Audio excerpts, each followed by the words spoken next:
ಏನಿಲ್ಲ, ಪ್ರತಾಪ್ ಅವರು ನಮಗೆ ಅತ್ಯಂತ ಪರಿಚಿತ ವ್ಯಕ್ತಿ. ಆಮೇಲೆ ದಿನ ಬೆಳಕರ್ ನಮ್ಗೆ ಹಿರೇಕೆರೂರಾಗ ಎಲ್ಲಿ ಹೋದ್ರೂ ಭೇಟಿ ಹಾಕಿದ್ರು. ಆಮೇಲೆ ಅವರು ಹೆಚ್ಚು ಕೃಷಿ ಒಳಗೆ ಭಾಳ ಆಸಕ್ತಿ ಇತ್ತು ಅವರಿಗೆ. ಕೃಷಿ ಬಗ್ಗೆ ಸಾಕಷ್ಟು ಜ್ಞಾನವನ್ನು ಹೊಂದಿದ್ರು.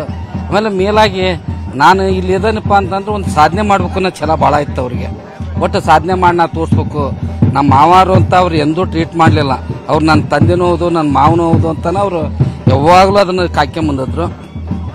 ಈ ಘಟನೆ ಯಾಕೆ ನಡೀತು ಏನು ಅಂತ ಹೇಳಿ ನಮ್ಗೆ ಹೆಚ್ಚಿನ ಮಾಹಿತಿ ಇಲ್ಲ. ಆಮೇಲೆ ಮೇಲಾಗಿ ಇದು ದುರದೃಷ್ಟಕರ.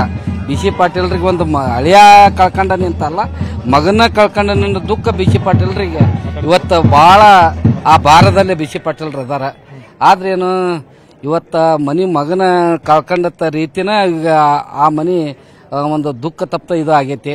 ಅದಕ್ಕೆ ದಯವಿಟ್ಟು ಆ ಭಗವಂತ ಅವ್ರಿಗೆ ಆ ದುಃಖವನ್ನು ಭರಿಸುವಂಥ ಶಕ್ತಿ ಕೊಡಲಿ ಅಂತ ಹೇಳಿ ನಾ ದೇವರಲ್ಲಿ ಪ್ರಾರ್ಥನೆ ಮಾಡ್ತೇನೆ. ಸರ್, ಇದು ನಂಬಲಾರದಂಥ ಸ್ಥಿತಿ ನಮಗೆ ಬಂದೊದಗಿದೆ.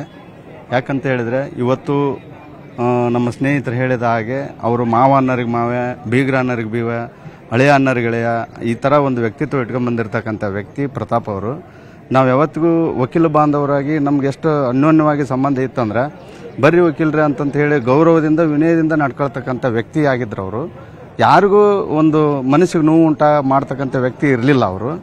ಈಗ ನಮ್ಮ ಬಿ ಸಿ ಪಾಟೀಲ್ ಸಾಹೇಬರು ತಮ್ಮ ಹಳೆಯನ್ನ ಕಳ್ಕೊಳ್ಳೋದ್ರ ಜೊತೆಗೆ ತಮ್ಮ ಮಗನನ್ನು ಕಳ್ಕೊಳ್ಳೋ ಅಂತ ಒಂದು ಫೀಲಿಂಗ್ ಅವರಿಗೆ ಉದ್ಭವ ಆಗಿದೆ. ಸೊ ಅವರಿಗೆ ದೇವರು ಅವರಿಗೆ ಆ ನೋವನ್ನು ತಡ್ಕೊಳ್ಳೋ ಅಂಥ ಶಕ್ತಿ ಅವ್ರಿಗೆ ಕೊಡಲಿ.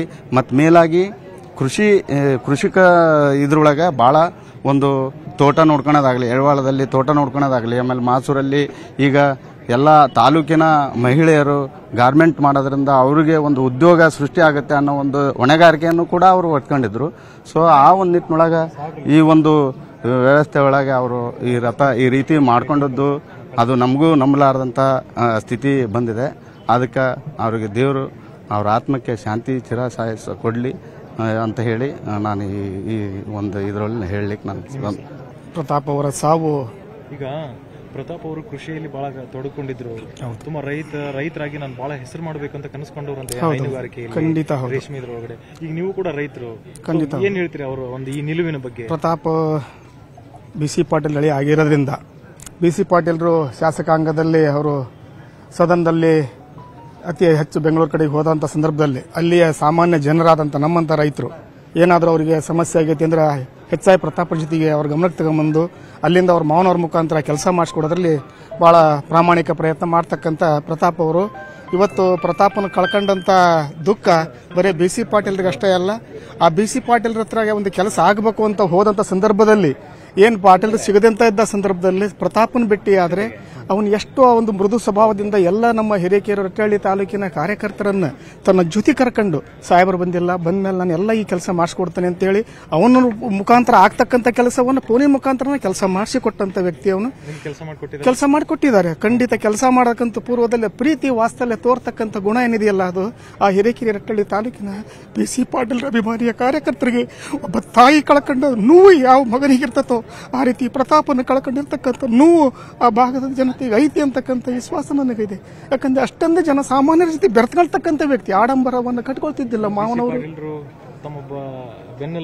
ಹೌದೌದು, ಬೆನ್ನೆಲುಬು ಕಳ್ಕೊಂಡಂಗ ಬಿ ಸಿ ಪಾಟೀಲ್ಗೆ ಅಷ್ಟೇ ಅಲ್ಲ, ಇಡೀ ಹಿರೇಕೆರೂರು ತಾಲೂಕಿನ ಮತದಾರ ಪ್ರಭುಗಳಿಗೆ ಏನದಾರಲ್ಲ ಅವ್ರು ಕೆಲಸ ಮಾಡಿಸಿದಂತ ಅವ್ರು ನಂಬಿದಂತ ಕಾರ್ಯಕರ್ತರಿಗೂ ಕೂಡ ಆ ಪ್ರತಾಪನ ಸಾವು ಬಹಳ ದುಃಖಕರವಾಗಿದೆ ಅಂತ ಹೇಳಿ ನಾನು ಬಹಳ ನೋವಿನಿಂದ ಹೇಳಲಿಕ್ಕೆ ಇಷ್ಟಪಡ್ತೇನೆ. ಸರ್, ಇವಾಗ ಬಿ ಸಿ ಪಾಟೀಲ್ರ ಅದೆಷ್ಟೋ ಕೆಲಸಗಳನ್ನ ನನ್ನ ಕೆಲಸ ಅಂತಂದು ಅವ್ರು ಮಾಡ್ತಾ ಇದ್ರು ಪ್ರತಾಪ್ ಅವರು. ಈಗ ಎಲ್ಲೋ ಒಂದ್ ಕಡೆ ಕ್ಷೇತ್ರ ಜನರು ಕೂಡ ಕಣ್ಣೀರು ಹಾಕ್ತಾ ಇದ್ದಾರೆ. ಸೊ ನೀವು ಕೂಡ ಈಗ ಅವರ ಅಂತಿಮ ದರ್ಶನವನ್ನು ಪಡೆದ್ರಿ. ಸೊ ಏನ್ ಹೇಳ್ತೀರಿ ಸರ್? ಅವ್ರ ನೋವನ್ನ ಅಗಲಿದ್ದಾರೆ, ಯಾವ ರೀತಿ ಹಂಚ್ಕೊಳ್ತಾರೆ? ಮೊದಲನೇದಾಗಿ ನಾನು ಪ್ರತಾಪ್ ಅವರ ಆತ್ಮಕ್ಕೆ ಶಾಂತಿಯನ್ನು ಕೋರ್ತೇನೆ. ಬಿ ಸಿ ಪಾಟೀಲ್ರಿಗೆ ಅಳಿಯ ಅಷ್ಟೇ ಅಲ್ಲ, ಮಗ ಆಗಿದ್ರು. ಅದರ ಜೊತೆಗೆ ಅವರು ತಮ್ಮ ಸಾರ್ವಜನಿಕ ಬದುಕಿನಲ್ಲಿ ಬಿ ಸಿ ಪಾಟೀಲ್ರು ತಮ್ಮನ್ನು ತಾವು ತೊಡಸ್ಕೊಂಡ್ರೆ ಆ ಎರಡೂ, ಈ ಫ್ಯಾಮಿಲಿಯನ್ನ ಮತ್ತು ಆ ಫ್ಯಾಮಿಲಿಯನ್ನ ಎರಡನ್ನೂ ಆರ್ಥಿಕವಾಗಿ ಸದೃಢಗೊಳಿಸೋದಾಗಲಿ, ಅಗ್ರಿಕಲ್ಚರ್ ಆಗಲಿ ಅದನ್ನೆಲ್ಲ ಅತ್ಯಂತ ಪ್ರಾಮಾಣಿಕವಾಗಿ ಮಾಡ್ತಾ ಅಗ್ರಿಕಲ್ಚರನ್ನು ಸಿಕ್ಕಾಪಟ್ಟೆ ಡೆವಲಪ್ ಮಾಡಿದ್ರು. ಒಬ್ಬ ಕೃಷಿಕ, ಒಳ್ಳೆ ಕೃಷಿಕ. ಇವತ್ತು ನಾವೆಲ್ಲ ಒಬ್ಬ ಆತ್ಮೀಯ ಗೆಳೆಯನನ್ನು, ಒಬ್ಬ ಒಳ್ಳೆ ಕೃಷಿಕನನ್ನು ಕಳ್ಕೊಂಡಂಥ ನೋವು ನಮಗೆಲ್ಲ ಇದೆ. ಬಿ ಸಿ ಪಾಟೀಲ್ರಿಗೆ ಆ ಭಗವಂತ ಈ ನೋವನ್ನು ಮೆಟ್ಟಿ ನಿಲ್ಲುವಂಥ ಶಕ್ತಿಯನ್ನು ಕೊಡಲಿ ಅಂತೇಳಿ ಆ ಭಗವಂತನಲ್ಲಿ ಪ್ರಾರ್ಥನೆಯನ್ನು ಮಾಡ್ತೇನೆ. ನಾವೆಲ್ಲ ಹಿರೇಕೆರೂರು ತಾಲೂಕು ಅಷ್ಟೇ ಅಲ್ಲ, ಇಡೀ ರಾಜ್ಯದ ಜನ ಅವ್ರ ಒಟ್ಟಿಗೆ ನಾವು ಇದ್ದೀವಿ, ನಾವು ಅವ್ರ ಜೊತೆಗೆ ಇರ್ತೀವಿ ಅನ್ನೋ ಮಾತನ್ನು ಈ ಸಂದರ್ಭದಲ್ಲಿ ಹೇಳ್ಬೇಕು ಸರ್. ಧನ್ಯವಾದಗಳು. ಈಗ ತಾವು ಕೂಡ ತುಂಬಾ ಹತ್ತಿರದಿಂದ ಅವ್ರನ್ನ ಬಲ್ಲಿದ್ರಿ, ಸೊ ಬಿ ಸಿ ಪಾಟೀಲ್ ಜೊತೆಗಿದ್ರಿ, ಅವ್ರ ಮನೆಯಲ್ಲಿ ಕೂಡ ನೀವು ಪ್ರತಾಪ್ ಅವ್ರ ಜೊತೆ ಬಹಳ ಒಡನಾಟ ಇಟ್ಕೊಂಡಿದ್ರಿ. ನೀವು ಕಂಡಂತೆ ಪ್ರತಾಪ್ ಅವ್ರು ಹೇಗಿದ್ರು, ಇವರು ಆಗ್ಲಿದ್ದಾರೆ ಆ ನೋವನ್ನು ಹಂಚ್ಕೊಳ್ಳೋದಾದ್ರೆ? ಪ್ರತಾಪ್ ಅವರು ಬಹಳ ಚಲನಶೀಲ ವ್ಯಕ್ತಿಯಾಗಿದ್ದರು. ಅವರು ಎಲ್ಲ ಹಳ್ಳಿಗಳಿಗೆ ಅನೇಕ ಬಿ ಸಿ ಪಾಟೀಲ್ ಅವರ ಅನುಪಸ್ಥಿತಿಯಲ್ಲಿ ಅವರು ಬಂದು ಭಾಗಿಯಾಗಿ ಪಕ್ಷದ ಸಂಘಟನೆಯಿಂದ ಹಿಡಿದು ಅವರ ಎಲ್ಲ ಕಾರ್ಯಭಾರಗಳನ್ನು ಅವರೇ ನೋಡ್ಕೊಳ್ತಾ ಇದ್ರಿಂದ ಬಹಳ ಜನ ಪರಿಚಿತರು. ಅದರ ಜೊತೆಗೆ ಅವರು ಬಹಳ ಹಸನ್ಮುಖಿ, ಎಲ್ಲರನ್ನೂ ಕೂಡ ಹಳೆಯ ಮಾವ ನಾವೆಲ್ಲ ಗೌರವದಿಂದ ಬಹಳ ನೋಡ್ತಾ ಇದ್ವಿ.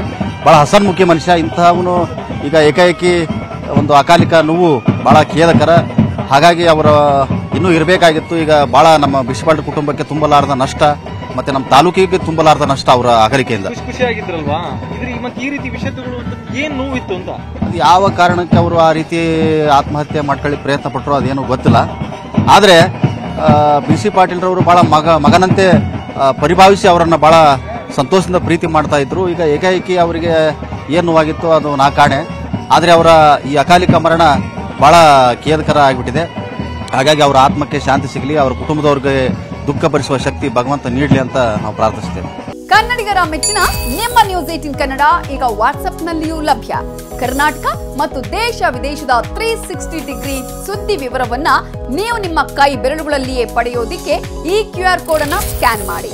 ನಮ್ಮ ಚಾನೆಲ್ ಅನ್ನ ಫಾಲೋ ಮಾಡಿ, ನೋಟಿಫಿಕೇಶನ್ ಆನ್ ಮಾಡಿ.